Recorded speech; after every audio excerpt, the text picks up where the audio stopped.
Muy buenos días nuevamente, sean todas, todos bienvenidos a este último encuentro de las clases abiertas de Derecho Internacional Público en la Universidad Metropolitana, un espacio que desde la sección de Derecho Internacional Público que este humilde servidor regenta, hemos abierto a la ciudadanía venezolana para promover el debate y la discusión pública en temas de relevancia para el derecho internacional público, en la particular coyuntura venezolana, pero también latinoamericana.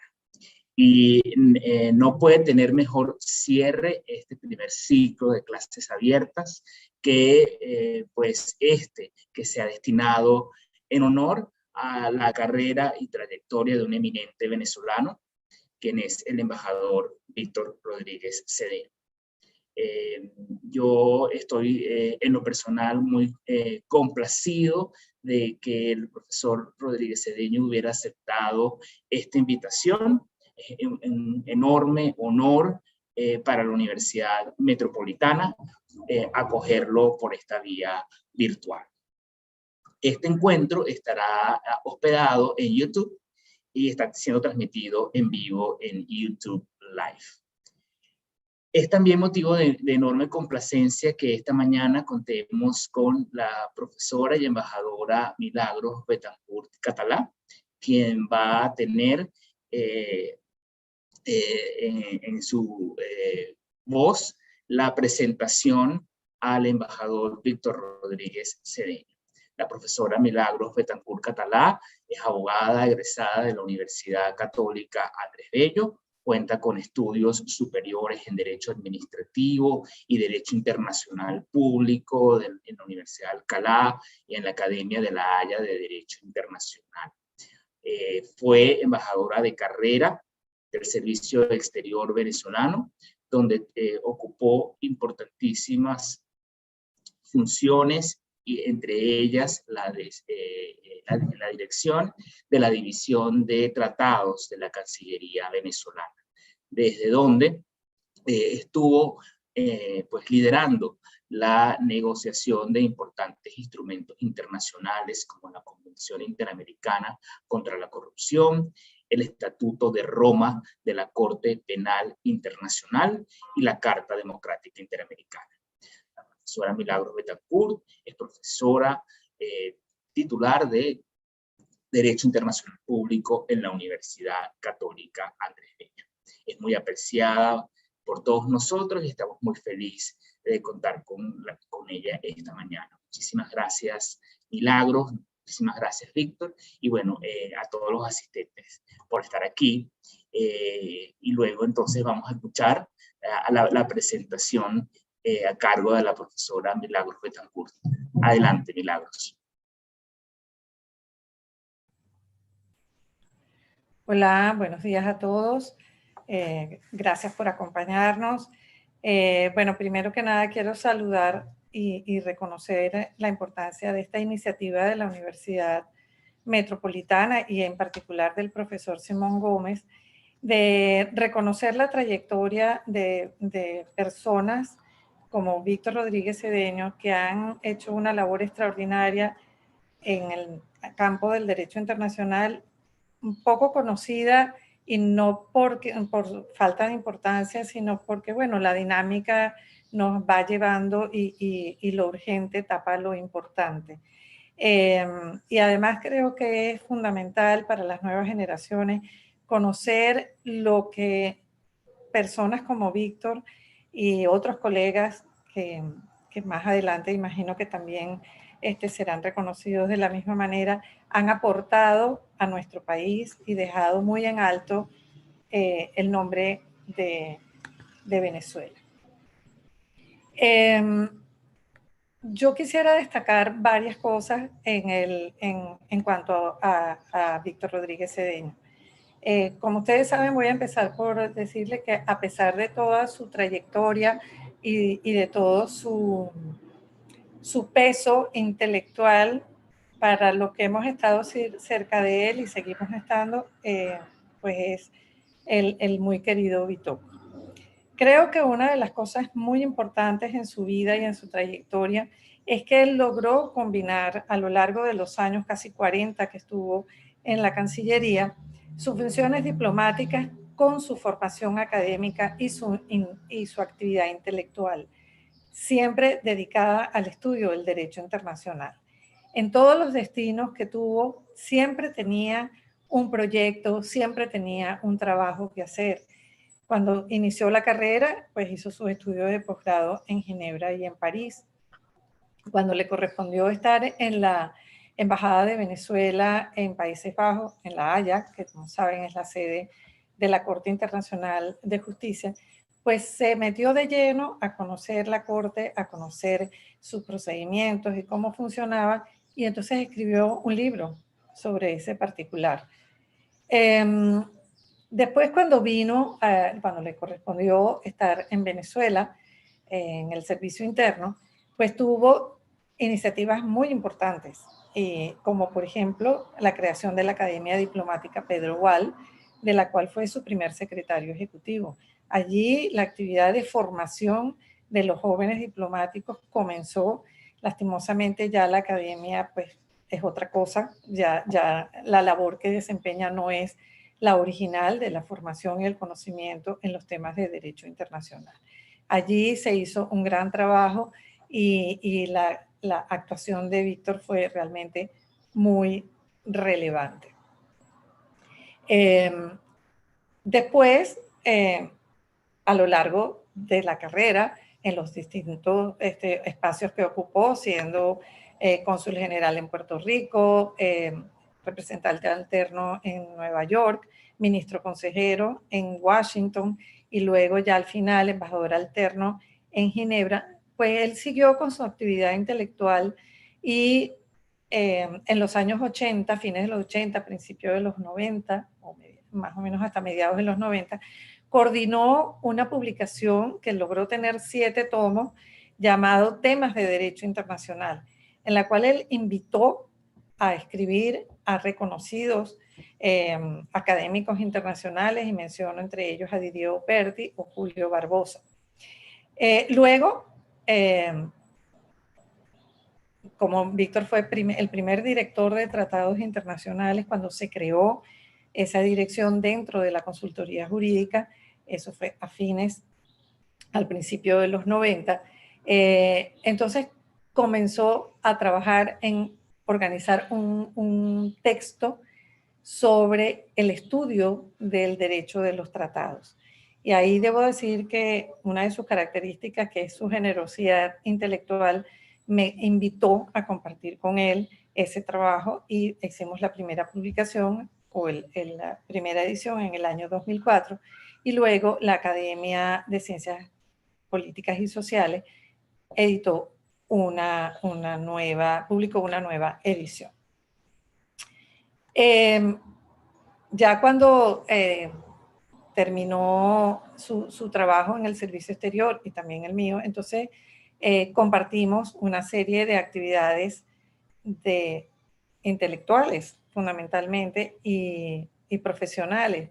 Y nos dedicamos entonces, junto con nuestra colega de la Universidad de Málaga en España, a trabajar en la elaboración de un diccionario de derecho internacional, que fue publicado por Libros El Nacional bajo el auspicio de nuestro queridísimo Simón Alberto Consalvi, quien vio en ese diccionario o en esa publicación una oportunidad fundamental para promocionar el derecho internacional. Se hicieron 2 ediciones que se vendió pues rápidamente y tuvimos la oportunidad de presentarla tanto en Managua como en la Universidad del Rosario en Colombia. Víctor recientemente ha estado trabajando como coordinador del Glosario de Derecho Internacional Penal y su más reciente publicación ha sido Fundamentos de Derecho Internacional de este año, 2021, por la Editorial Jurídica. En su actividad académica, mientras estuvo en Venezuela, fue profesor en la Universidad Central de Venezuela. y ha sido profesor invitado de la Universidad Interamericana de Managua, de la Universidad del Rosario, de la Universidad de Dakar y del Centro de Estudios Euromediterráneos de Castejón.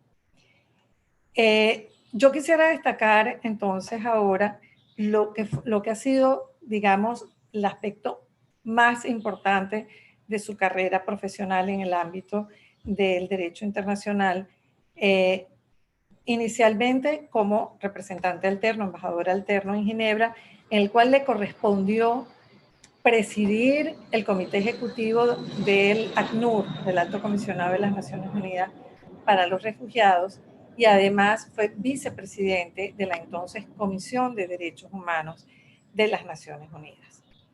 En el año 95, el Ministerio de Relaciones Exteriores consideró que era tiempo de que Venezuela tuviera un miembro en la Comisión de Derecho Internacional de las Naciones Unidas. Esta posición se obtiene por votación de los Estados miembros de Naciones Unidas, pero se adquiere a título personal. No se representa al país, sino que en razón de los méritos y la trayectoria de la persona es electa. Fue una campaña, pues yo debo decir, porque yo trabajé directamente en esto, junto con nuestro colega ya fallecido Norman Monagas, y fue una campaña fuerte, complicada. En Cancillería incluso hubo algunas personas que consideraban que Víctor era muy joven en ese momento para ocupar el cargo. Sin embargo, salimos adelante y obtuvo la posición pues con un número holgado de votos como para lograrlo. Estando allí, pues bueno, fue designado relator especial para el tema de los actos unilaterales de los estados, el cual trabajó durante los dos periodos que Víctor estuvo en la Corte, porque después fue reelecto en el año 2000. Y como ustedes saben, los estudiosos del derecho internacional, todo ese trabajo concluyó en los principios rectores sobre los actos unilaterales de los estados aprobados en la Asamblea General de las Naciones Unidas. Creo que es muy importante que las nuevas generaciones conozcan quién fue el autor o quién fue el responsable de que hoy en día tengamos ese instrumento tan importante en el derecho internacional. Quisiera además mencionar, más allá de toda su trayectoria profesional que está en su hoja de vida, las condiciones personales de Víctor. Víctor es un hombre muy serio, con una profundidad en sus consideraciones jurídicas de las cuales yo he aprendido muchísimo. Es un hombre de una gran discreción y modestia. Ustedes no lo ven que está promocionándose ni promocionando sus logros. Es muy difícil. Es más, y lo voy a decir coloquialmente, yo le he hecho broma porque yo le digo que yo soy su agente publicitario, porque usualmente soy yo la que trato de que se conozca toda la actividad que él hace y que ha hecho. Lo más importante dentro del campo del derecho internacional es que creo que Víctor ha sido un visionario. Y me voy a referir específicamente al tema del Estatuto de Roma. Yo podría contar infinitas anécdotas porque yo estoy trabajando con Víctor directamente con él desde el año 1994, cuando yo asumí la dirección de tratados internacionales. Él fue el primero, yo fui la tercera. Entre nosotros dos, la siguiente persona fue la doctora Beatriz Timmer, la embajadora Timmer, ya fallecida también, nuestra muy querida amiga. En el año 94, cuando en la Asamblea General de Naciones Unidas se aprueba el proyecto de estatuto que hizo la Comisión de Derecho Internacional, Víctor me dice, allá en Nueva York, tenemos que montarnos en esto. Tenemos que montarnos en esto porque esto es el futuro. Esto va a venir. Ya hay la voluntad política de los estados de que esto salga adelante. Y eso fue un trabajo de hormigas. Realmente Simón, cuando me presentó, dijo que yo lidericé las negociaciones. El líder era Víctor, que además ya era embajador, y lo acompañábamos en la parte técnica Norma Monagas, a quien ya mencioné, y mi persona. Y nosotros tres asistimos a todas las reuniones, absolutamente todas las reuniones que comenzaron en la primavera, en abril del año 95, y concluyeron con el Estatuto de Roma y después las reuniones para la adopción de los documentos complementarios. Y yo quiero señalar esto porque el ministro de Relaciones Exteriores en ese momento, que era Miguel Ángel Bureli Rivas, no le veía la importancia al tema de la Corte Penal. Y cada vez que teníamos, y esta es la anécdota que quiero contar, cada vez que teníamos que llevar el punto de cuenta para que aprobara el viaje, Víctor en ese tiempo estaba en Puerto Rico, era un problema y terminaba aprobando nada más que para que fuera una persona, e igual Víctor iba, compartíamos los viáticos, y ahí estuvimos y ahí hicimos todo lo que teníamos que hacer. Y fue muy esclarecedor, sí, o fue muy visionario de él, que recuerdo perfectamente que caminábamos desde la misión de Venezuela hacia la sede de las Naciones Unidas, y él me dijo, ¿por qué no hacemos una charla en la Academia de Ciencias Políticas para hablar de este tema de la Corte Penal Internacional? Yo le dije, mira, me parece buena idea.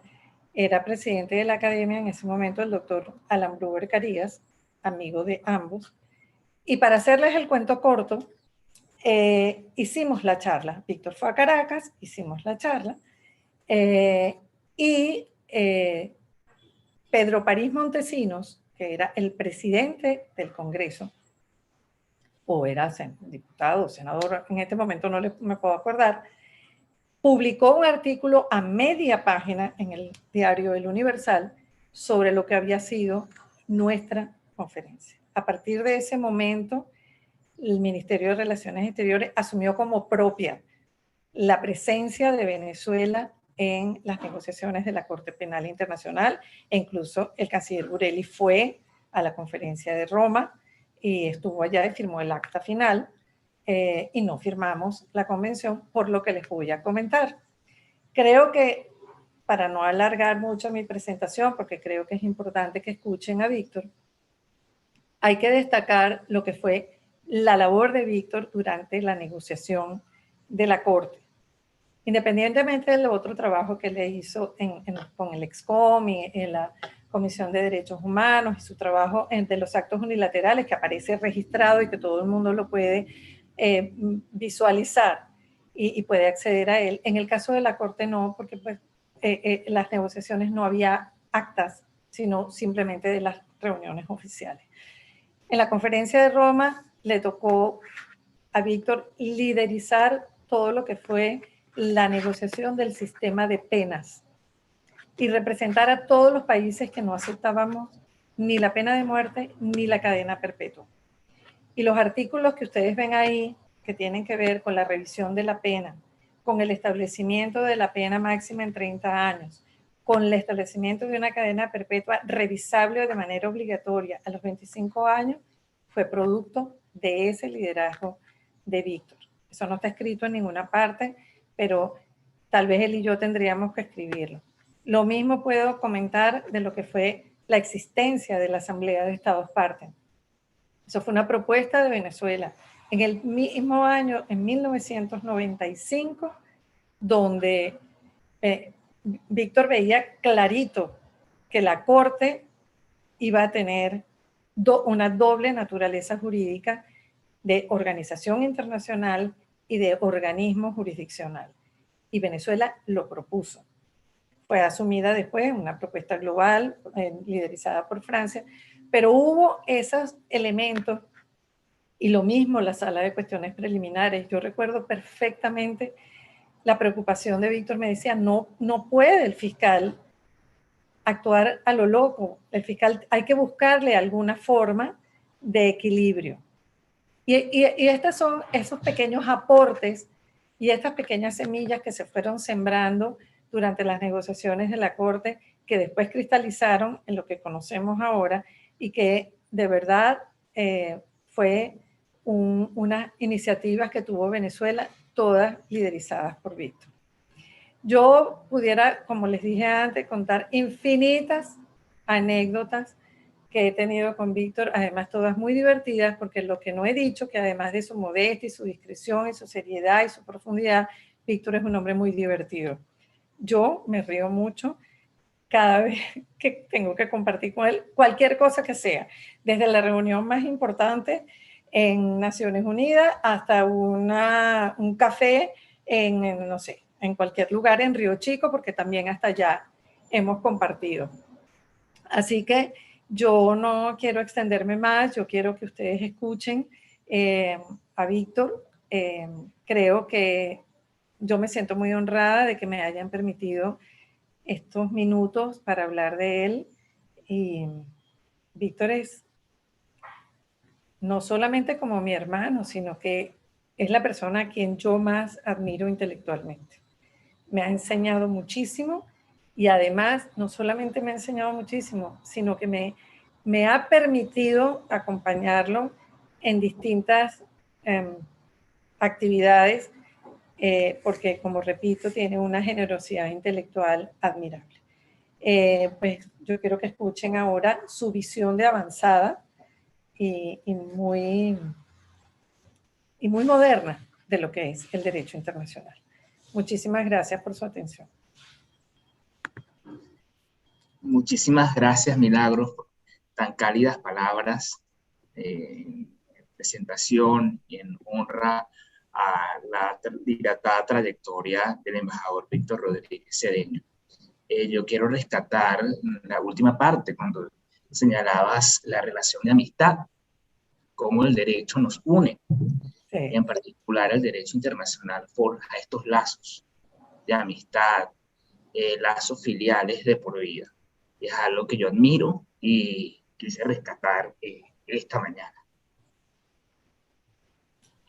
Sin más, quiero dar la palabra al embajador Víctor Rodríguez Cedeño, que ya huelga pues, su dilatada trayectoria en la extensa narración que nos ha hecho la profesora Milagros Betancourt. Bienvenido, embajador, es suyo el aforo. Y bueno, al final de la presentación vamos a tener ocasión para el debate y la discusión en torno a esta presentación que usted nos ha traído. Muchísimas gracias nuevamente por haber aceptado nuestra invitación.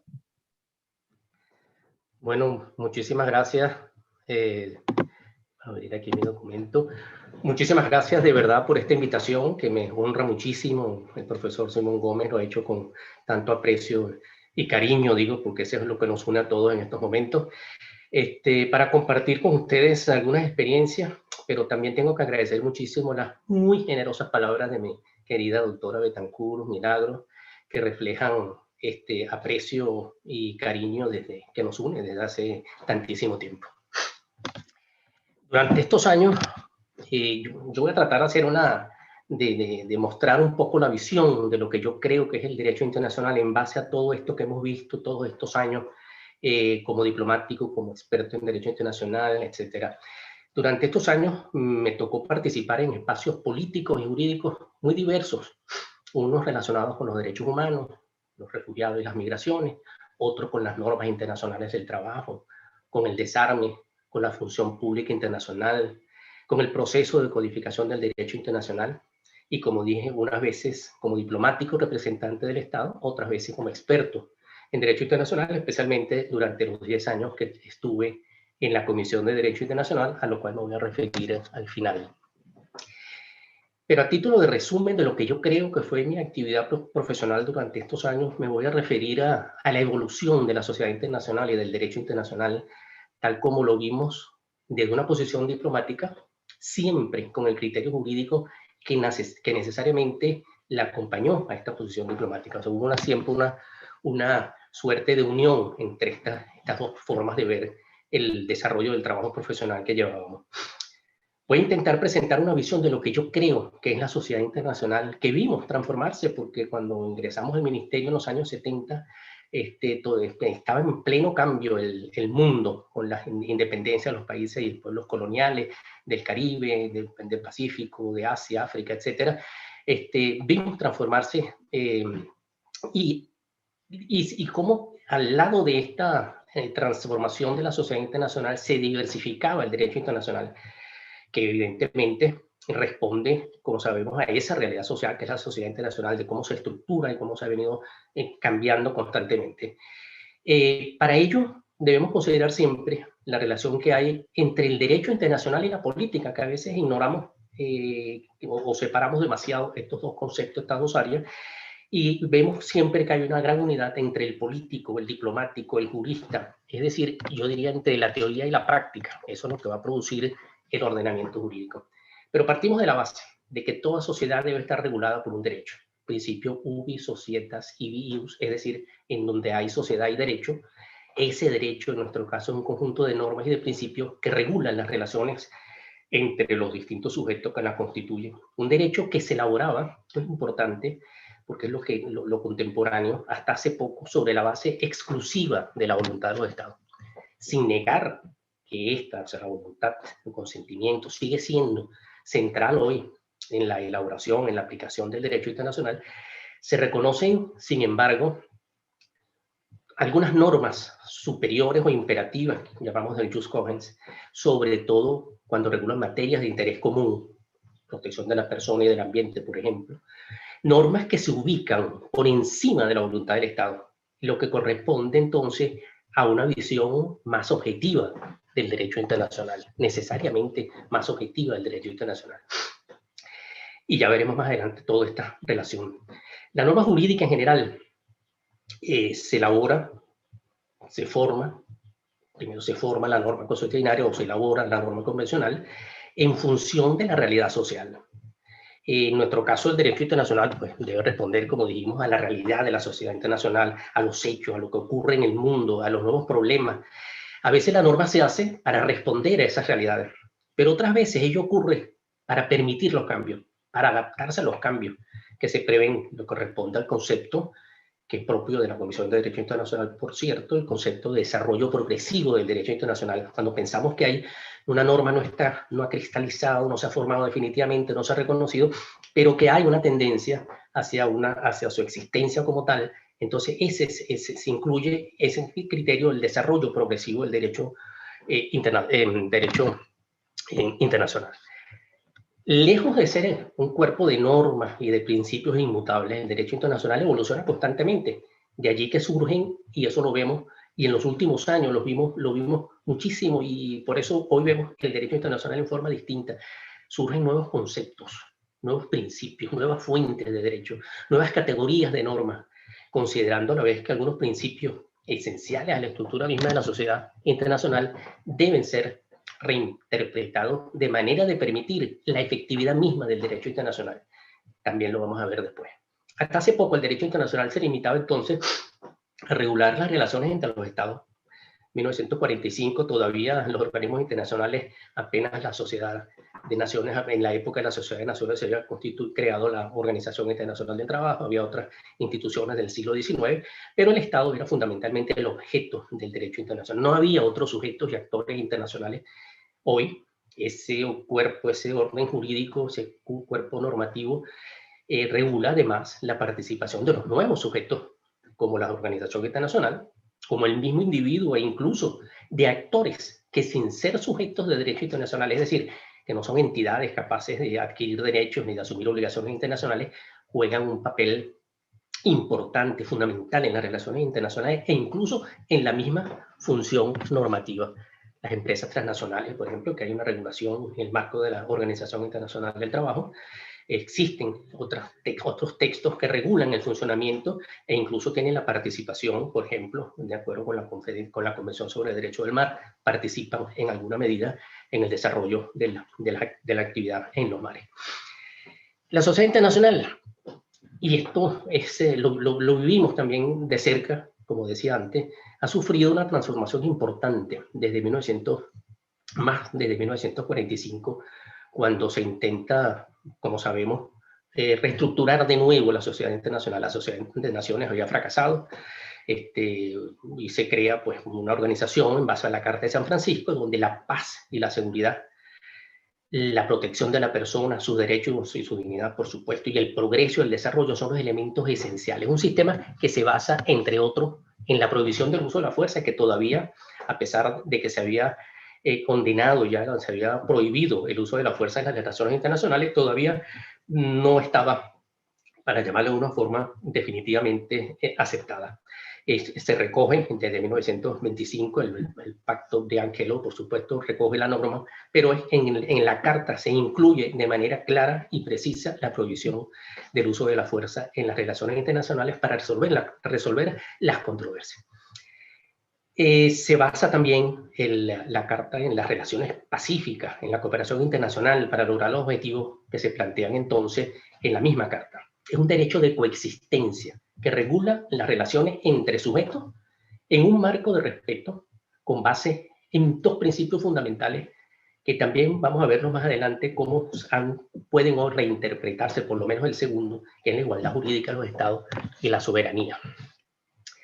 No nos vamos a remontar a la época de los tratados de Westfalia de 1648, después de la guerra de los 30 años que todos conocemos, que para muchos es la partida de nacimiento de la sociedad contemporánea.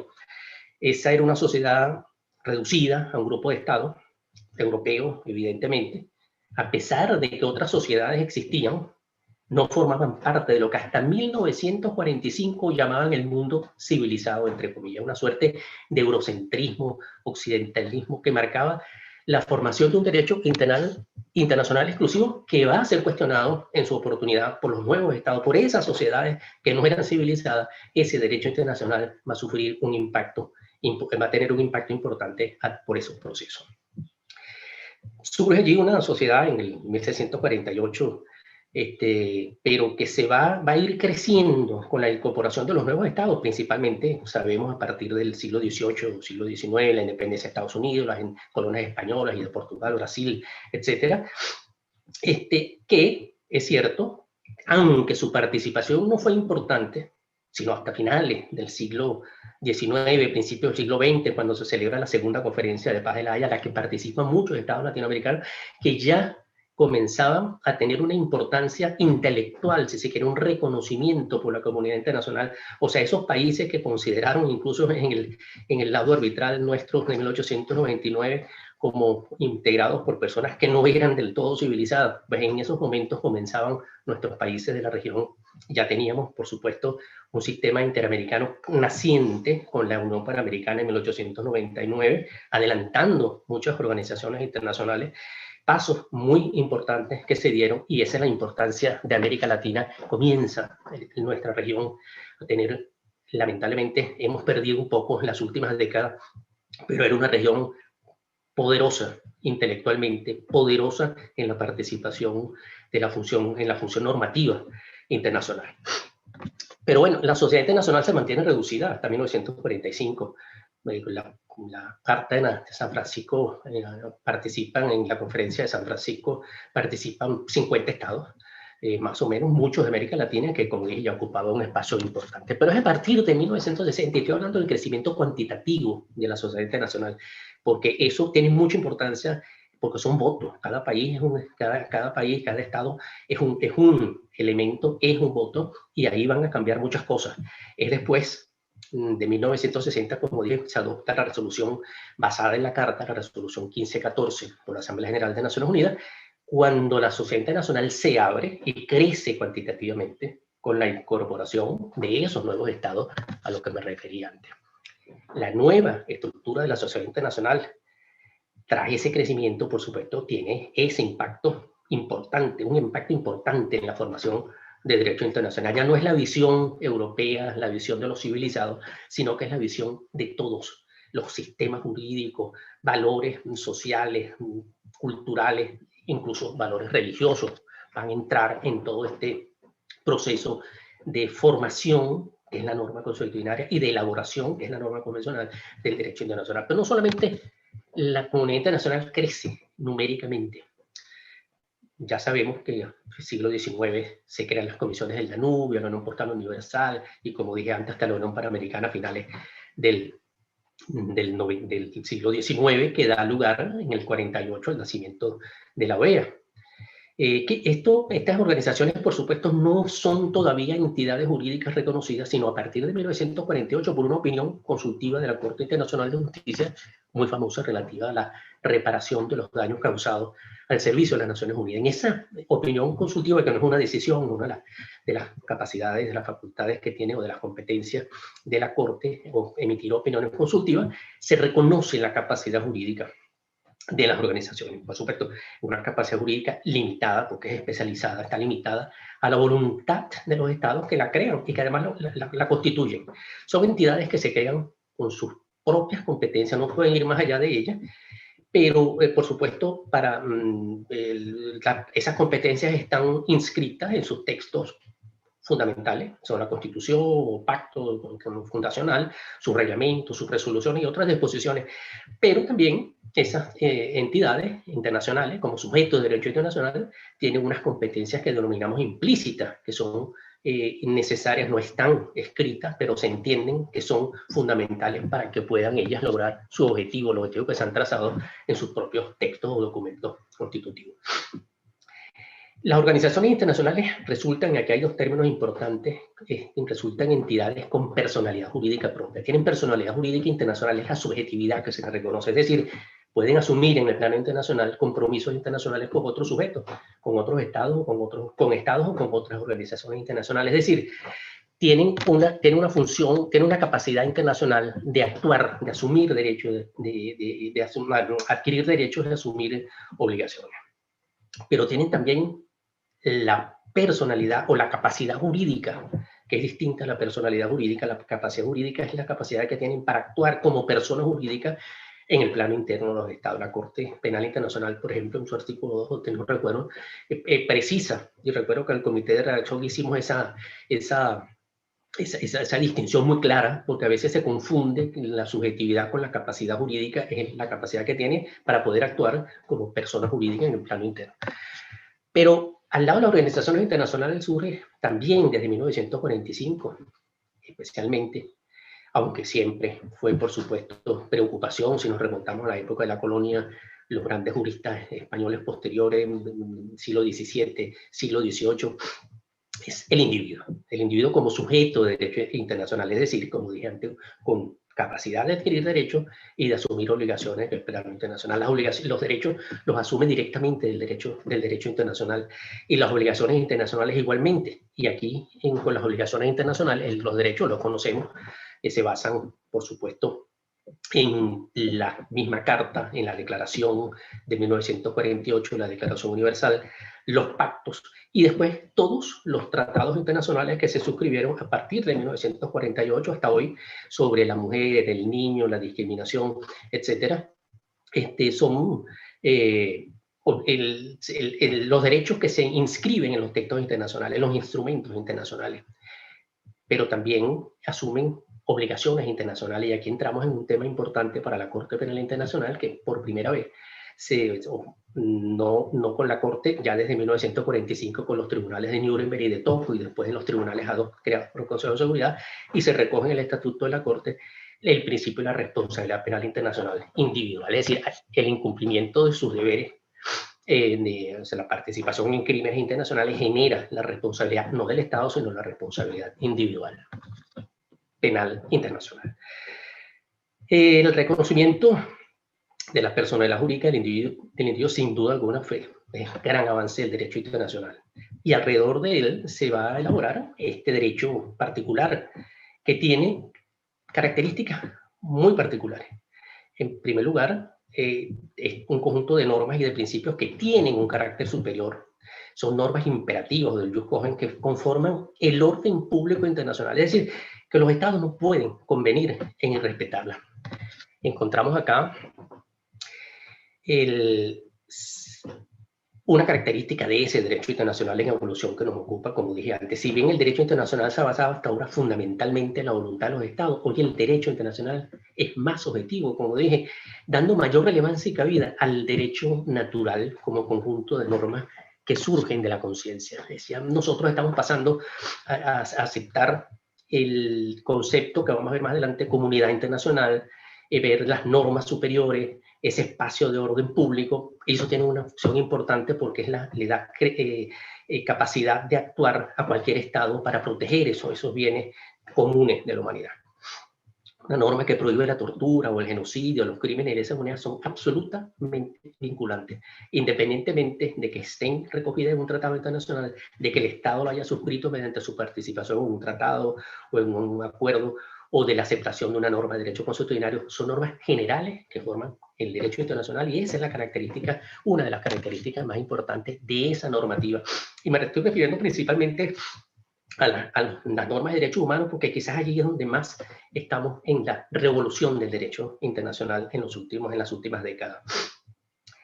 Concepto, la interpretación de las normas relativas a los derechos humanos, y esa es otra de sus características, es claro que están reguladas por las convenciones de Viena, por el régimen de Viena en sus artículos 31, donde están las reglas generales, y las reglas en el artículo 32, las reglas de interpretación complementaria, pero se establece para darle prioridad, preeminencia a la aplicación de estas normas, el principio pro homo o pro persona, es decir, toda interpretación debe favorecer a la persona. Esos son cambios, avances muy importantes en el derecho internacional, y muestra que no hay contradicción entre las normas de derechos humanos y las normas de derecho internacional en general, sino que hay especificidades, hay especialidades que van a permitir una aplicación más efectiva de ese conjunto de normas.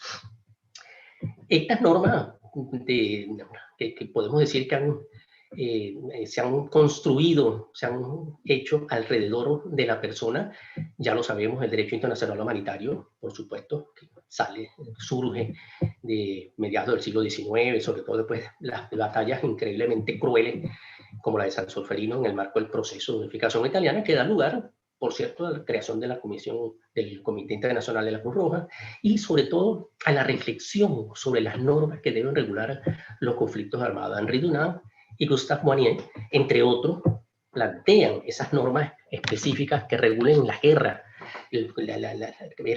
evitar la crueldad y buscar la humanidad en esos encuentros, e incluso se asoma por primera vez, y ese yo creo que es el primer antecedente, en la creación de un Tribunal Penal Internacional. Al lado de este conjunto de normas de derecho internacional, como dije antes, tenemos todas las normas de derecho, el derecho internacional de los derechos humanos. Ya es una segunda rama del derecho internacional general que se separa, pero unida siempre en un elemento común, que es la protección de bienes de interés de todos. Más adelante, y esto sigue formando todo mostrando la diversificación del derecho internacional y la búsqueda de la efectividad para proteger estos bienes comunes, que las diversas crisis y los conflictos que afectan los derechos humanos han generado también desplazamientos masivos que tienen un impacto político, económico y social en los países de origen, de tránsito y en los receptores o de destino, lo que estamos lamentablemente viendo en la realidad venezolana.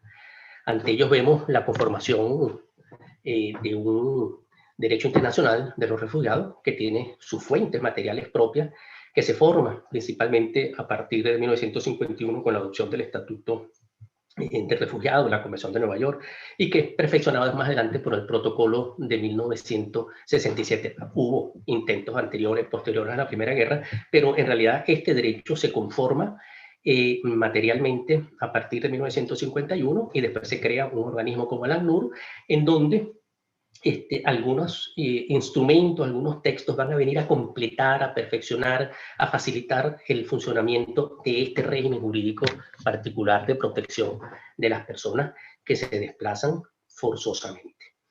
Pero no solamente, hay personas que se desplazan, y esta es otra rama del derecho de protección de las personas, se desplazan forzados por un conflicto armado, por una situación natural o por una situación de violencia, un desastre natural o por una situación de violencia, sino para mejorar sus condiciones de vida, lo que es normal en cualquier persona que quiere mejorar personalmente y su familia, y garantizarse el derecho a la dignidad que tiene todo ser humano. Esas personas conforman otra categoría de personas.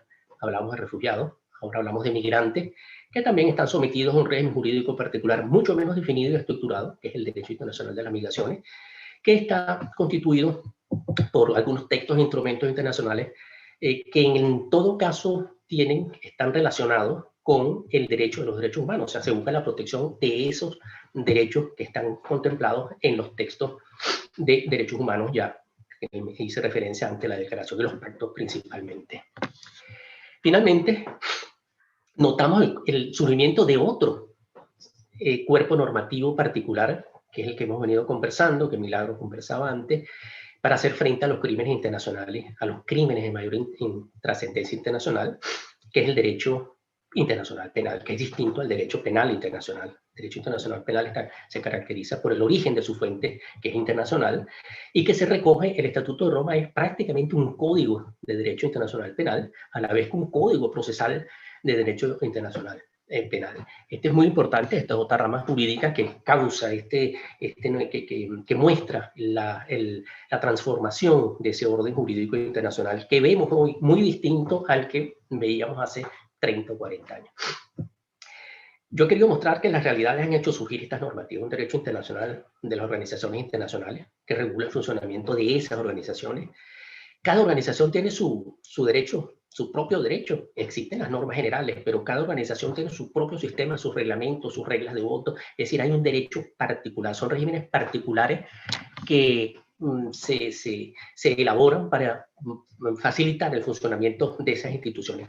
Olvidé decir antes, y es importante, un tema que ahora es de interés para Venezuela, que es el tema de los desplazados internos. Nosotros no teníamos desplazamientos internos. Hoy en día, lamentablemente, en Venezuela, lo vemos en los acontecimientos del Estado Apure, donde los venezolanos han tenido que salir no hacia Colombia, sino en el mismo territorio nacional.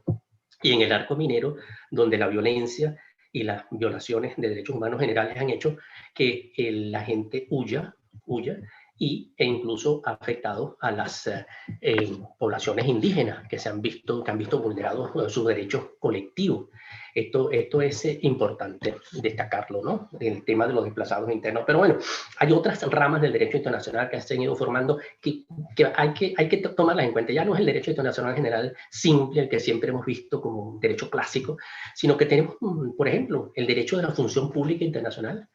Es un derecho administrativo internacional muy poco conocido, regula las relaciones entre el funcionario y la organización internacional. El sistema de Naciones Unidas tiene incluso un sistema de control, el sistema de justicia de la organización, que es sumamente importante. Son 60-70 mil funcionarios que están sometidos a un orden jurídico administrativo internacional, pero donde se aplican, por supuesto, cuando vemos las decisiones, también los criterios y los principios de interpretación o de aplicación del derecho internacional. Tenemos un derecho al comercio internacional que está centrado en los textos de la OMC, que es el antiguo GATT, que incluso también tiene sus mecanismos, por cierto, muy particulares, porque tiene un órgano de apelación, es jurídico, pero las controversias se resuelven no en el marco de órganos jurídicos, sino de órganos políticos, curiosamente, porque buscan la solución primero, en primera instancia, a nivel político, para después pasar al órgano de apelación, al órgano propiamente jurídico. La Organización Internacional de Trabajo tiene un derecho desde que data desde 1919, quizás el más estructurado de todos estos derechos que llamaríamos distintos o especializados, con todas las convenciones de derecho, de las normas internacionales del trabajo.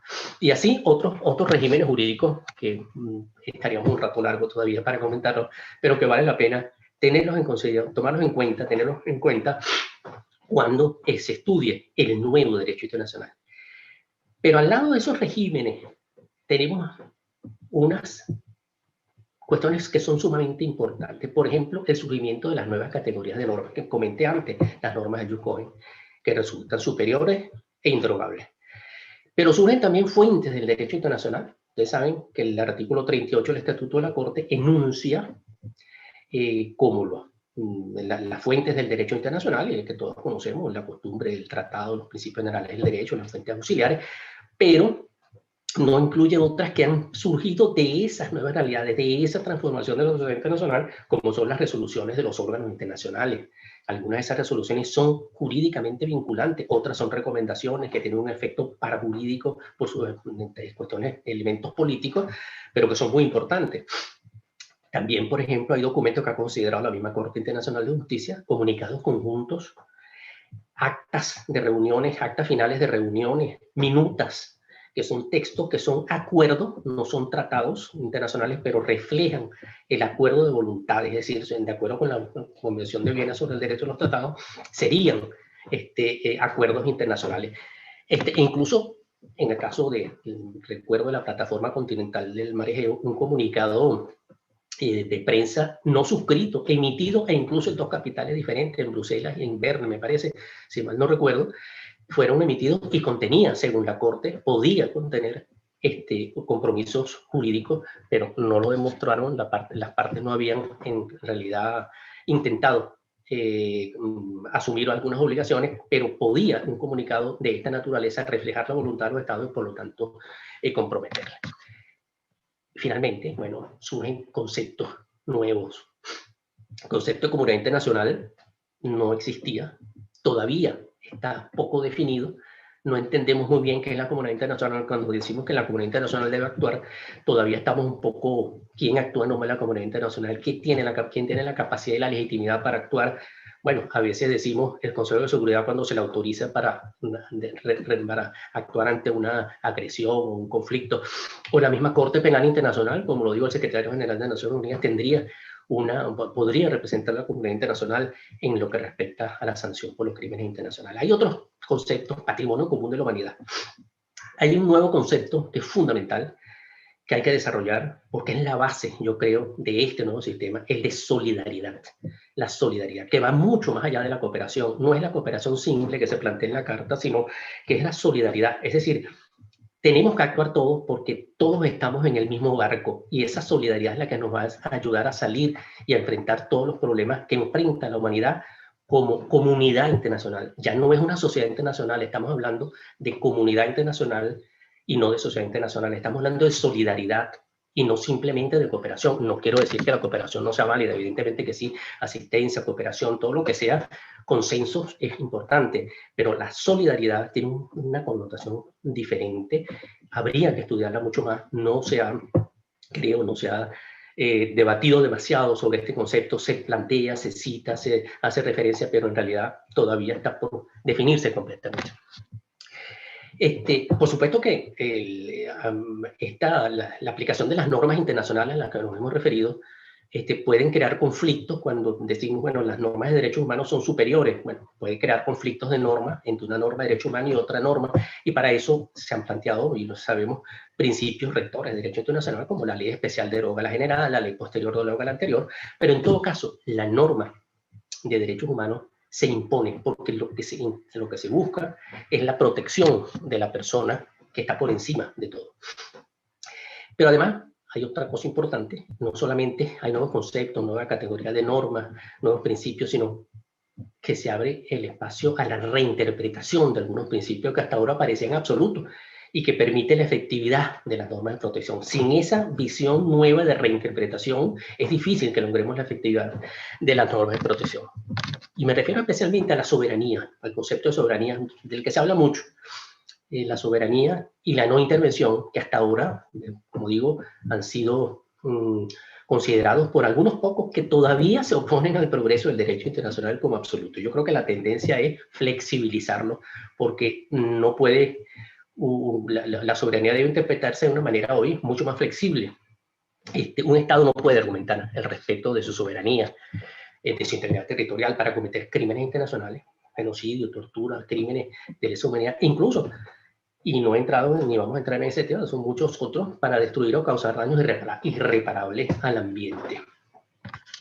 La comunidad internacional tiene, esa comunidad de la que estamos hablando, tiene en consecuencia un deber, una responsabilidad derivada, que es actuar para proteger esos bienes preciados, si se quiere, de la humanidad, que son las personas y el ambiente, para proteger a las personas indefensas, principalmente de los regímenes totalitarios que crímenes de toda naturaleza y alcance sin que nadie hasta ahora hubiera podido o ha podido intervenir. Eso no significa, porque a veces ha habido confusión sobre esto, que hay un recurso cuando se habla, por ejemplo, de la responsabilidad para proteger, que se está abriendo el recurso a la fuerza en forma contraria al derecho internacional.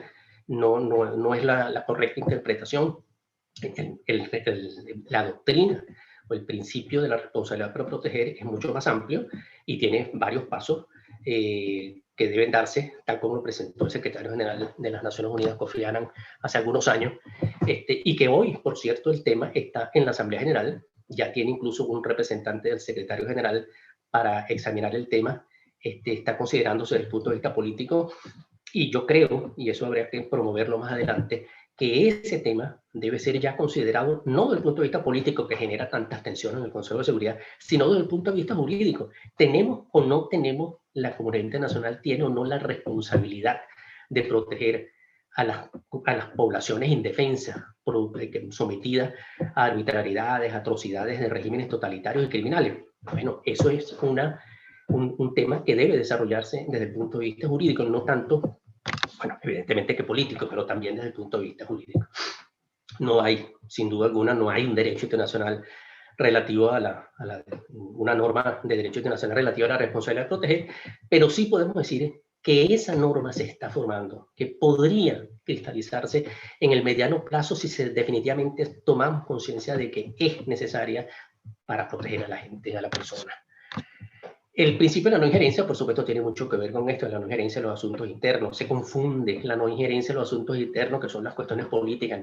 Todos los estados tienen sus gobiernos, los eligen como mejor les parezca y que sean democráticos. Bueno, eso es otro tema. Pero la injerencia, la intervención en los asuntos internos, también debe flexibilizarse, porque debe abrirse esa intervención, entre comillas, que no es de ninguna manera militar, sino intervención, preocupación, expresión de preocupación por la comunidad internacional ante las situaciones de violencia, de conflicto armado, o la misma situación ejercida por regímenes que el Estado territorial mismo no puede resolver o no quiere resolver, y alguien tiene que actuar para proteger a la gente. Todos esos son conceptos que siguen, que quizás no estén completamente formados, pero van en esa dirección. El concepto de seguridad, de una sociedad internacional, estamos, como dije antes, transitando hacia una comunidad internacional en la que deben prevalecer los intereses de la humanidad, y que ya dijimos cuáles eran, ¿no? Y a grandes rasgos, pues yo he querido decirles, mostrarles lo que para mí es ese derecho internacional hoy en día, y por ejemplo, cómo va a ser más adelante. Tenemos una agenda a considerar hoy, que es la Agenda 2030 para el Desarrollo Sostenible, que contiene 17 objetivos que deberán ser considerados desde ahora con una visión política, pero también jurídica, porque definitivamente la reglamentación es fundamental para que estos objetivos puedan instrumentarse y lograr la efectividad que habrá que concebir, probablemente surjan o se elaboren o se formen normas que regulen o reglamenten estos objetivos que se están planteando en la comunidad internacional. Pero me refiero por último a lo que es la elaboración del derecho internacional. ¿Cómo se elabora el derecho internacional?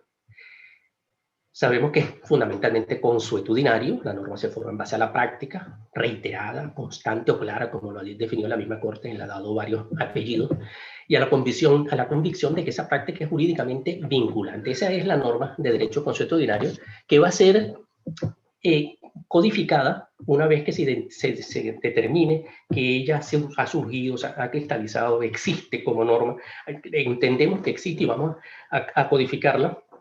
Llega un proceso de convencionalización que nos lleva a una mejor precisión, más claridad en cuanto a, por ejemplo, hace unos 10 años se adoptaron normas, por ejemplo, sobre la protección diplomática, y que ya venían muchas normas formándose. Se elaboró un proyecto de artículo sobre la protección diplomática, pero también allí se incluye, por cierto, que me refiero al tema del desarrollo progresivo del derecho internacional. Ahí se incluyen normas que no han sido todavía formadas definitivamente, como por ejemplo la protección que el Estado brinda, que es a sus nacionales hasta ahora. Allí se establece que puede brindar protección a las personas que sin ser sus nacionales están refugiados en ese estado territorial. De manera que son procesos que se van formando, que es la forma de la elaboración de la norma y la convencionalización de la norma, porque ese es el proceso de codificación. Y esa visión o esa función, ese proceso de codificación tiene mucho de político.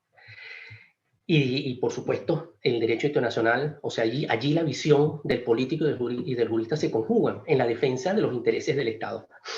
Por ejemplo, cuando en 1960, hablábamos antes, se amplía la comunidad internacional, se plantea la ideología del desarrollo. Los nuevos estados piden, agrupados en el sur, incluso nosotros los acompañamos, todos los países de América Latina, se plantearon reformas muy importantes, de las que surgen principios, se reafirman principios como la igualdad soberana de los estados, la integridad territorial, la soberanía permanente sobre los recursos naturales, que va a permitir la nacionalización de las industrias básicas que estaban para que estén en manos del Estado, la autodeterminación de los pueblos en su forma más amplia, es decir, los elementos políticos importantes que van a determinar la formación de la norma jurídica. Es decir, ese proceso de elaboración del derecho internacional tiene un elemento político permanente que es ese. Por ejemplo, en ese caso, como dije, la ideología del desarrollo. Ahora, también hay un elemento político importante, y me voy a referir aquí a la Comisión de Derecho Internacional. La Comisión de Derecho Internacional es el órgano asesor de la Asamblea General de Naciones Unidas en materia de codificación y desarrollo progresivo del derecho internacional. Pero la Asamblea General es un órgano político. La Sexta Comisión es un órgano político integrada en su mayoría por especialistas en derecho internacional, los consultores jurídicos, profesores, funcionarios especializados en derecho internacional. Pero la Asamblea General toma la decisión política cuando considera que hay un tema que debe ser objeto de codificación, pero eso no es fácil. Eso viene de un proceso de las capitales, de los grupos de países que les interesa, llevarlo a la Sexta Comisión, entrar en discusión para ver si se incluye en la agenda y se remite después a la Comisión de Derecho Internacional. Si la Asamblea considera políticamente, porque es el elemento político, por supuesto, las consideraciones jurídicas prevalecen, no puede ser un elemento político simple, se remite, si se considera que eso es conveniente, es pertinente, se remite a la Comisión de Derecho Internacional, que la recibe y considera en el primer año del tema si es posible o no hacer un ejercicio de codificación o de desarrollo progresivo, que por cierto no culmina siempre en proyectos de artículos, puede terminar en una guía de la práctica como las reservas y las declaraciones interpretativas, o una guía de principios rectores como los actos unilaterales, e incluso de estudios como el estudio de la fragmentación o más bien de la diversificación del derecho internacional. Una vez que llega el tema de la Asamblea, a la Comisión de Derecho Internacional, la Comisión tiene su sistema muy organizado de cómo iniciar ese estudio, cómo realizarlo, y para eso nombra al relator especial. Ese relator especial es el encargado de presentar cada año, de acuerdo con lo que se discutió en la comisión, con lo que se discutió, los estados discuten, eso es lo importante de la práctica, las opiniones de los gobiernos, en la Sexta Comisión, prepara los informes, se discuten y se llega a conclusiones cada año, poco a poco acercándose a la redacción de artículos, a la redacción de principios, hasta que regresa a la Asamblea General y políticamente deciden si es conveniente o no es conveniente adoptar lo que están mandando a la comisión. En el caso de la protección diplomática no se logra nada, en el caso de la responsabilidad internacional del Estado tampoco se considera que todavía hay algo que hay que esperar un tiempo para que se consolide todo lo que está planteado en el proyecto.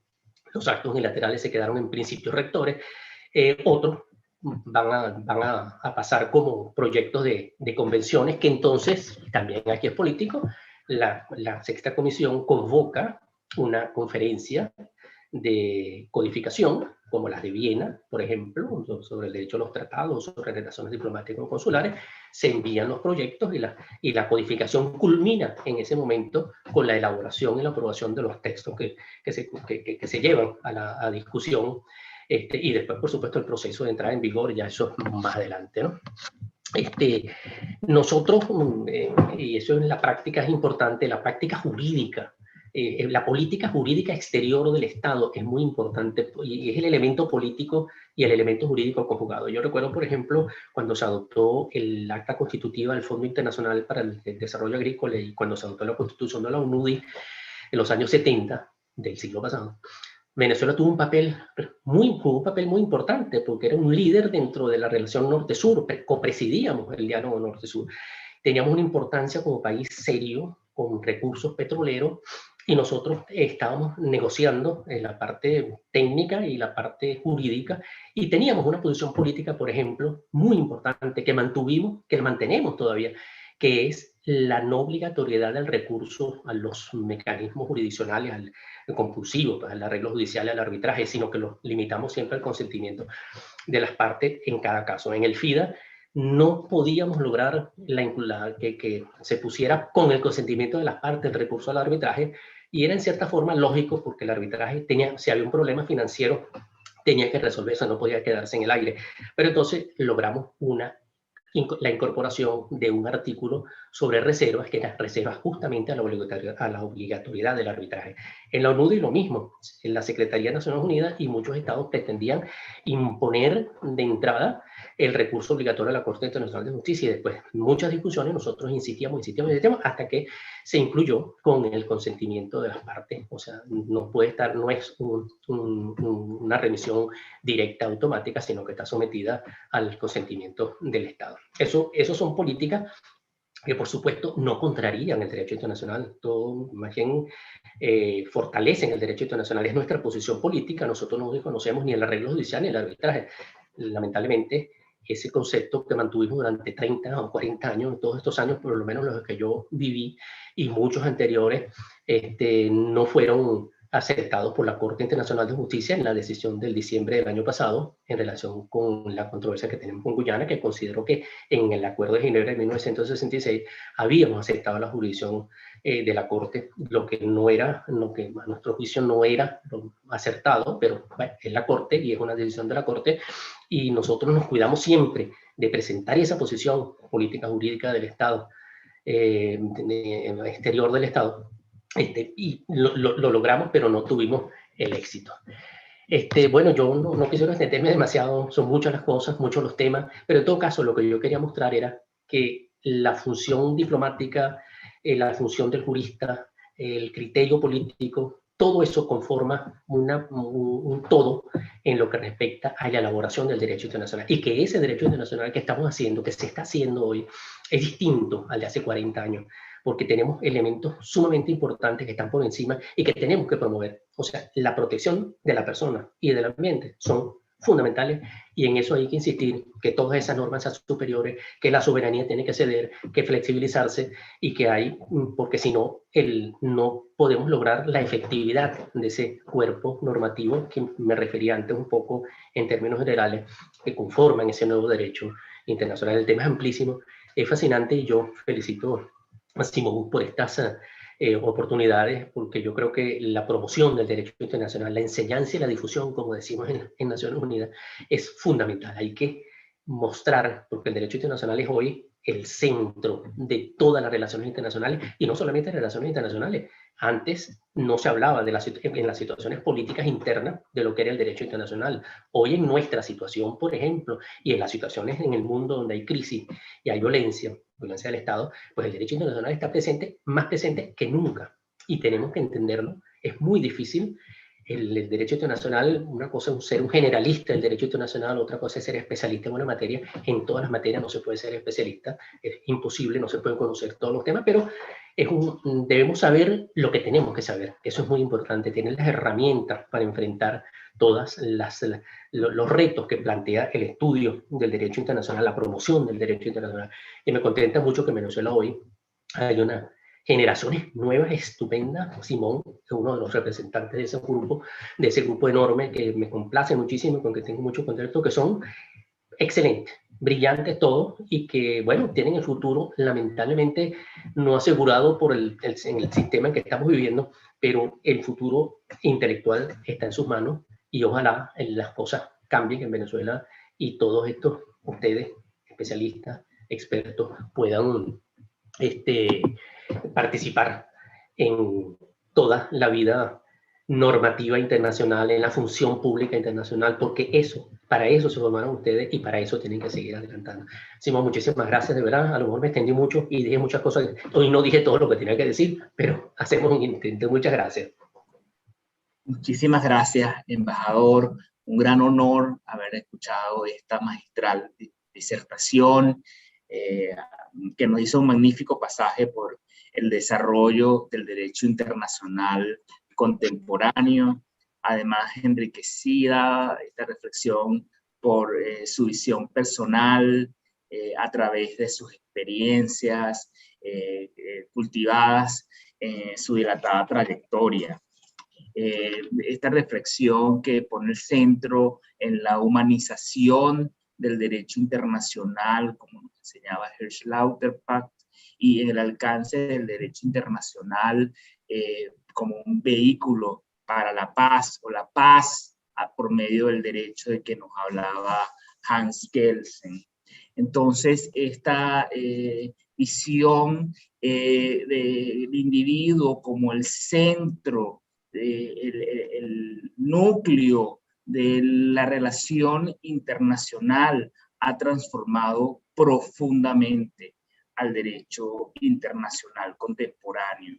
Pero asimismo nos hace ver en el otro extremo, quizás ya un poco en esta visión más crítica reciente que nos ha ilustrado también Martí Koskeniemi, en esta relación práctica, en esta relación pues de cómo el derecho internacional es activado, ¿no? Entonces el papel de la política, el papel entonces que un diplomático ha tenido a través de su trayectoria, es muy interesante. Esto quizás va a ser parte del debate que ahora vamos a tener, ¿no? Señalar que ese ideal, esa humanización del derecho internacional solo puede alcanzarse a través de los mecanismos institucionales. Y así es como la política entonces juega ese factor, digamos, dinamizante del valor, del ideal, que paulatinamente hemos ido alcanzando, pero que aún pues quedan enormes desafíos pendientes, ¿no? Y entonces mirar hacia el futuro en relación a una situación en la que los valores centrales del derecho internacional no solo se han transformado, sino que en alguna medida se han también tenido que adecuar a esta nueva realidad, en tanto que la idea de soberanía, una visión también que construimos de manera muy protagónica en América Latina, que es usted hablaba al principio de la no intervención, en consecuencia debe ser también pues adecuada a esta nueva realidad y en la que entonces el futuro se nos presenta desafiante. O sea, quiero agradecer profundamente esta enjundiosa presentación que nos ha iluminado. Pero ahora quiero dar las palabras para el debate y la discusión a dos personas que nos acompañan en la mañana. Morillo es un nombre que no logro identificar el género, me disculpa, él o ella, Rajiv Morillo, ha levantado la mano, lo vamos a escuchar. Le pedimos por favor que sea muy breve en su apreciación y comentario, y luego vamos a escuchar la intervención del profesor Adolfo Salgueiro, a quien agradecemos nos acompañe esta mañana, nos honra enormemente su presencia. Entonces, si nos pueden asistir también para poder ingresar al profesor Adolfo Salgueiro, quien va a presentar también su comentario una vez que escuchemos a Raif. Entonces, escuchamos a los dos y luego, entonces, la reacción del embajador. Muchas gracias. Sí, buenos días, muchas gracias, profesor Simón Gómez. Conozco personalmente a don Víctor Rodríguez Cedeño, puedo atreverme a decir que es amigo, hemos compartido, hablado, bueno, muchas cosas, ¿no? En estos menesteres jurídico, político, diplomático. Yo tengo fundamentalmente dos preguntas. Bueno, una exposición maravillosa la de ustedes, toda una cátedra, de verdad fue una cátedra de Derecho Internacional Público. Usted tiene la facultad de ser muy pedagógico y de explicar de forma muy amena, muy agradable, muy sencilla lo más complejo y difícil. Las preguntas son dos, básicamente. La primera, ¿qué nos puede decir sobre el derecho intertemporal? Que tengo entendido que eso es como una teoría, ¿no? Como una visión teórica del derecho cuando son casos antiguos y visiones de temas antiguos, una visión actual. ¿Qué nos puede hablar de eso? Lo digo porque, bueno, recuerda que una vez lo conversamos sobre la sentencia que hubo en diciembre de la Corte Internacional de Justicia.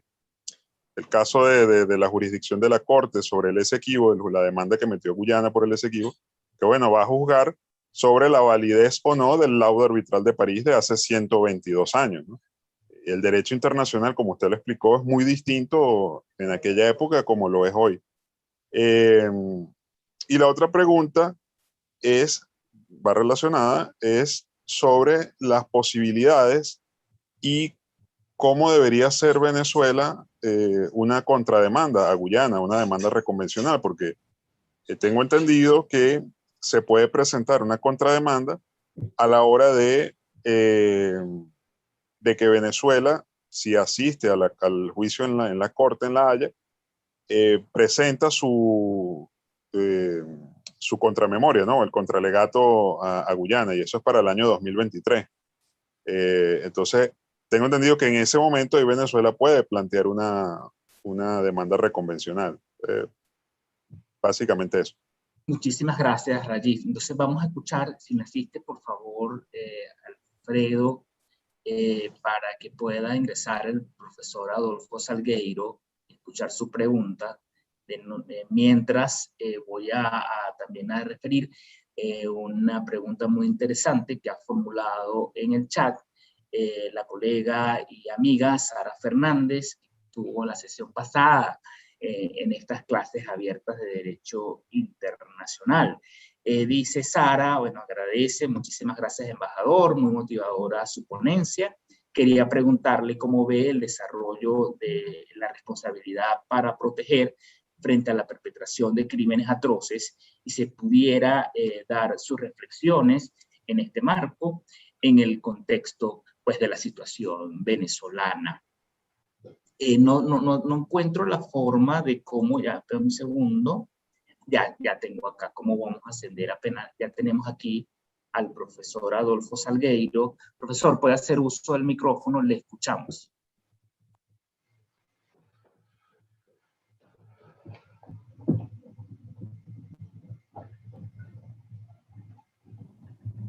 Le escuchamos, profesor. Querido.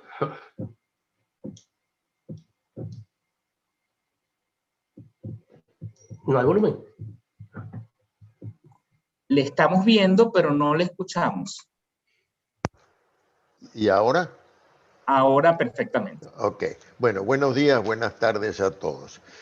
Yo no tengo una pregunta, sino solamente un comentario. Lo primero, felicitar la iniciativa que nos congrega hoy. Eso permite que un poco de personas que estamos interesadas en este tema oigamos una exposición de la calidad como la que se nos acaba de ofrecer. De manera que, nuevamente, felicitaciones. Para alguien como este servidor que dedicó 40 y pico de años a la docencia y empezó hace 50 años en los temas del derecho internacional público, la clase que dio el embajador Rodríguez Cedeño es extraordinaria porque muestra nuestro propio ciclo docente que empezamos hace 50 años hablando de un derecho internacional cuyos sujetos eran el Estado, y de golpe unos 10 años, 15 años después empezó a discutirse si el individuo era sujeto de derecho internacional, y después aparecieron todas estas cosas que el embajador Rodríguez Cedeño acaba de señalar, y hasta otra que no señaló y que está en la discusión acerca si hasta las empresas transnacionales pueden llegar a ser sujetos de derecho internacional, tal como estamos viendo, por ejemplo, en muchas oportunidades a través de la cuestión de los arbitrajes o inclusive a través de la Administración de Justicia en la Unión Europea, etc. De manera que yo personalmente creo y le sugeriría al amigo Bitoco a ver si es posible recoger esto en forma escrita, porque es un compendio excelente de la evolución del derecho internacional en el tiempo desde que nosotros lo recogimos hasta y para que las generaciones como la de Simón Gómez lo recojan y sigan en una evolución que debe continuar para que el mundo sea mejor y para que el ingrediente jurídico forme cada vez, tenga mayor proporción cada vez en el ingrediente, las decisiones políticas para la mejor convivencia de los estados. Gracias. Muchísimas gracias, profesor. Embajador, su reacción a los comentarios y preguntas de Rajiv y de la profesora Sara Fernández. Bueno, gracias.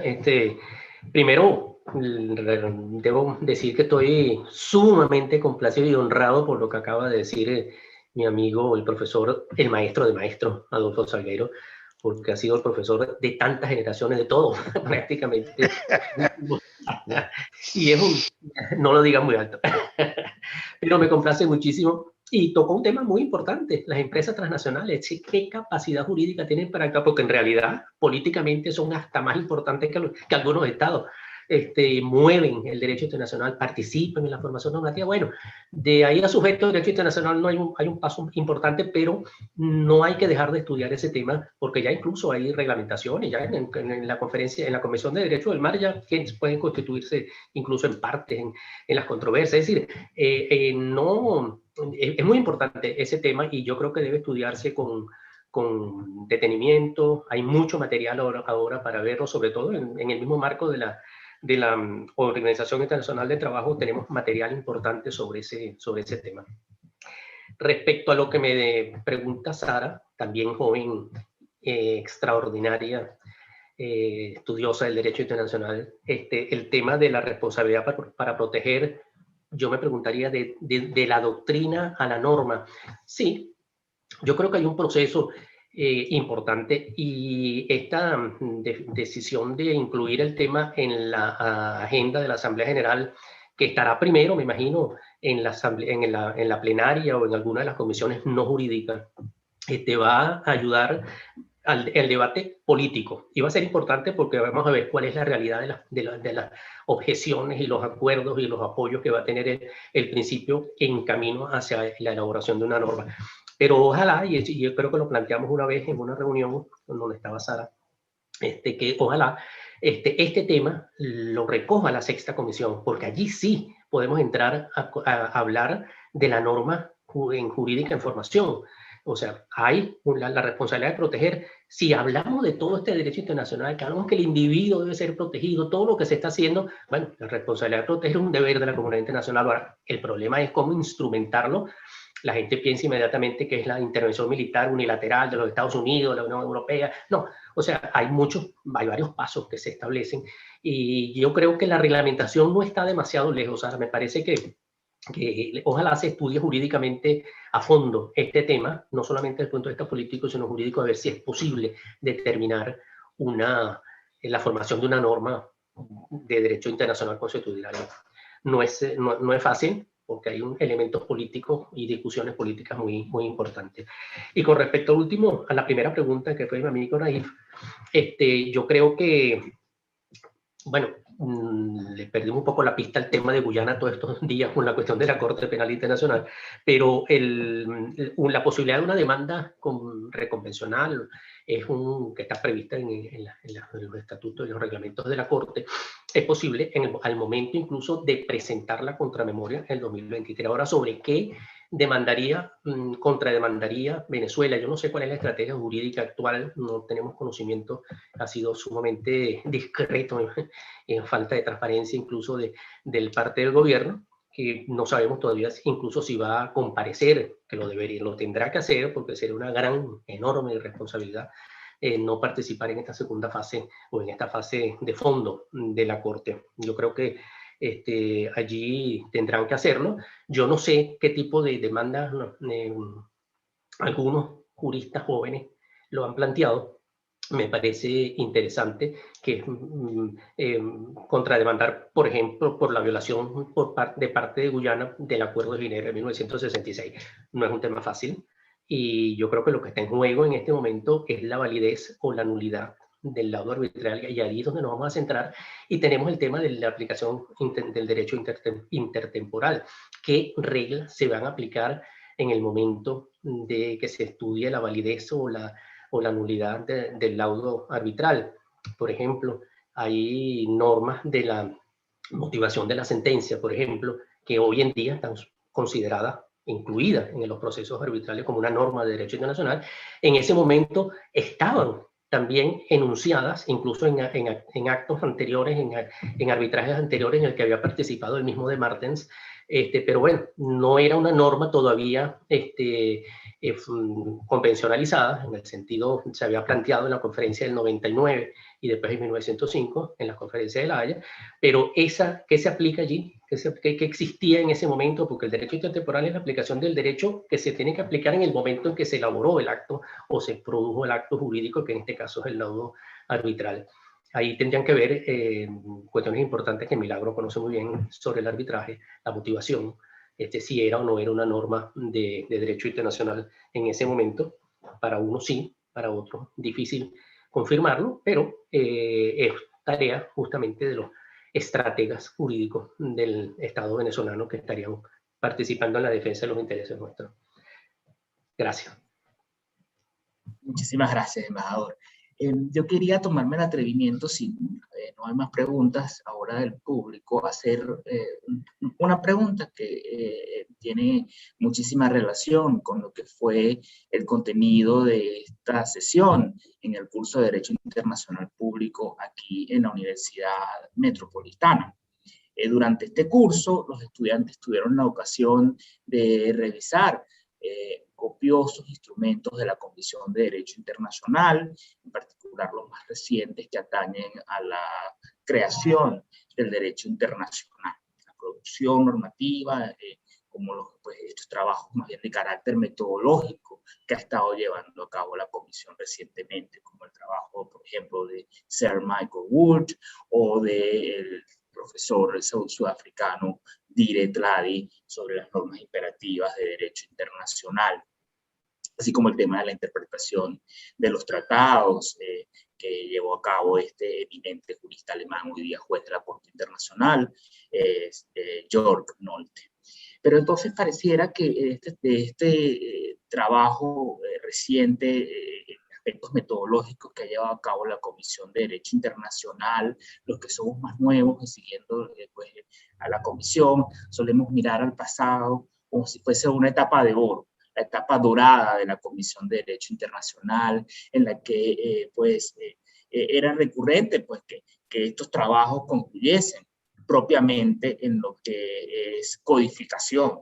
Entonces, la creación de todos estos edificios, este edificio del derecho internacional, los tratados, pues que es la lista, pues por todos conocida, y un momento de inflexión hubo, pareciera, el comienzo de este siglo, con la conclusión del eminente trabajo que todos lloramos la pérdida, pues hace muy poco, pues el australiano James Crawford, sobre la responsabilidad internacional de los estados. Y entonces estamos ahora en una nueva etapa en donde pareciera que la Comisión de Derecho Internacional ha ayudado mucho a los profesores de Derecho Internacional a cómo dar las clases, a cómo orientar la metodología para enseñar, entre otras cosas, fuentes del derecho internacional.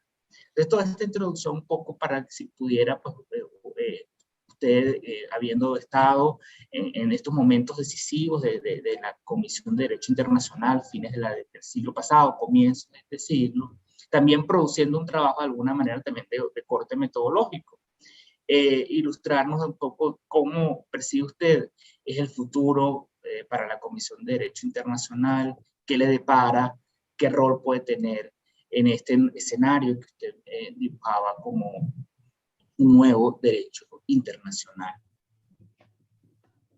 Y luego invitar ya estamos cerca de la hora, pero si alguien más quiere formular alguna pregunta, pues es bienvenido.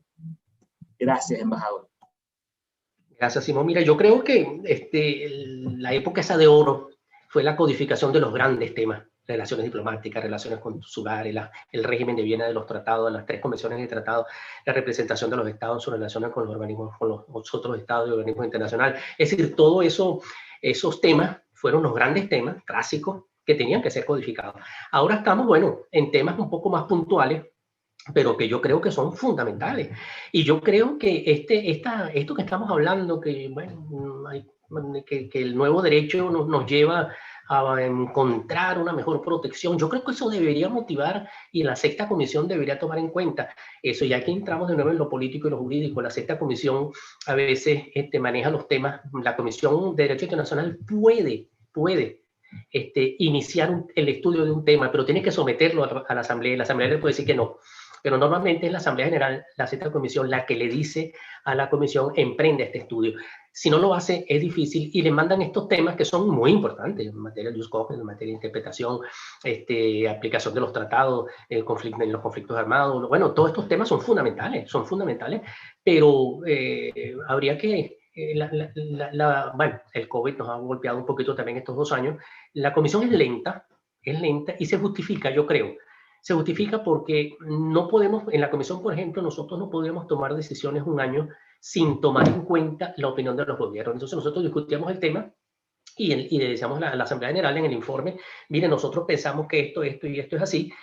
La Secretaría a veces preparaba documentos para apoyar todo lo que decíamos, pero la sexta comisión, entonces, de repente, los 2 grupos políticos o los 3 grupos políticos se expresaban, y si les convenía o no les convenía, a veces eran exposiciones jurídicas, propiamente jurídicas, importantes para el proceso de formación y de codificación, más bien.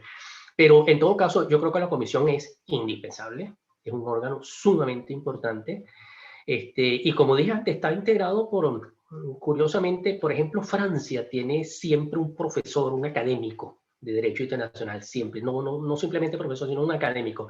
Alain Pelé, gran amigo, por cierto, mi amigo Alain, profesor, ahora está Fortier, antes estuvo Paul Rotter. En cambio, en la Corte Internacional de Justicia la situación es distinta. El que va a la Corte de Magistrados no es el miembro de la comisión, que a veces lo utiliza en otros países, sino que viene el asesor jurídico de la Cancillería francesa, del Ministerio de Relaciones Exteriores, el que es juez. Es decir, pero lo político y lo jurídico siempre está de la mano, y la comisión está integrada, afortunadamente, por académicos y por políticos o diplomáticos que también tienen una especialidad jurídica, y además son también profesores de Derecho Internacional, pero no exclusivamente. O sea, hablar de un James Crawford, o hablar de un Alain Pelé, o hablar que son profesores exclusivamente, abogados, litigantes, participantes en los procesos, no es lo mismo que hablar de otros. Por ejemplo, la representante china, Xu, por ejemplo, era mi colega al lado durante 10 años, y ella venía de ser asesor jurídico de la Cancillería china, y de allí pasó a ser juez de la Corte. Sí, son mecanismos distintos, pero que en todo caso el elemento político tiene un valor importante. Ojalá que la comisión siempre mantenga que no sean exclusivamente académicos, porque el académico tiene un defecto, que ignora a veces la realidad y la práctica, la verdad de lo que está pasando. El diplomático a veces, al revés, ignora lo jurídico, y entonces es un desastre. Pero si unimos las dos visiones, logramos algo mucho más coherente, mucho más sólido e importante. Gracias, Simón. Muchísimas gracias, embajador. La profesora Milagros quiere decir algo. Le escuchamos, profesora, ya. Pero está silenciado el micrófono. Víctor cerró con lo que yo dije al principio, que la gran ventaja de él es que me combinan las 2 cosas. Durante toda su actividad de funcionario diplomático, mantuvo paralelamente su actividad académica intelectual del derecho internacional, y entonces salió eso que tenemos ahí. Tan bueno. Eso era lo que quería decir. Muchas gracias. Gracias, profesora. Ya no tenemos preguntas, y hemos llegado justo tiempo previsto al cierre de este maravilloso encuentro. Yo me encuentro muy feliz de haber contado con pues la profesora Milagros Betancourt, quien es amiga y a quien admiro mucho, y al profesor embajador Víctor Rodríguez Cedeño para el cierre de este primer ciclo de clases abiertas de Derecho Internacional Público en la Universidad Metropolitana, en espera de que pueda continuar, que podamos tener unos futuros ciclos en el futuro próximo, y de ser así, bueno, poder contar con la audiencia, y a quienes les agradezco también por haberse quedado hasta el final. Recordar que este encuentro estará hospedado en YouTube, y pues les haremos llegar oportunamente el vínculo para que puedan tener pues la referencia, y bueno, quedó allí para la posteridad. Entonces, les mando un caluroso abrazo junto a mis palabras de profundo agradecimiento. Muchísimas gracias nuevamente y hasta una nueva oportunidad. Hasta luego. Mil gracias. Gracias.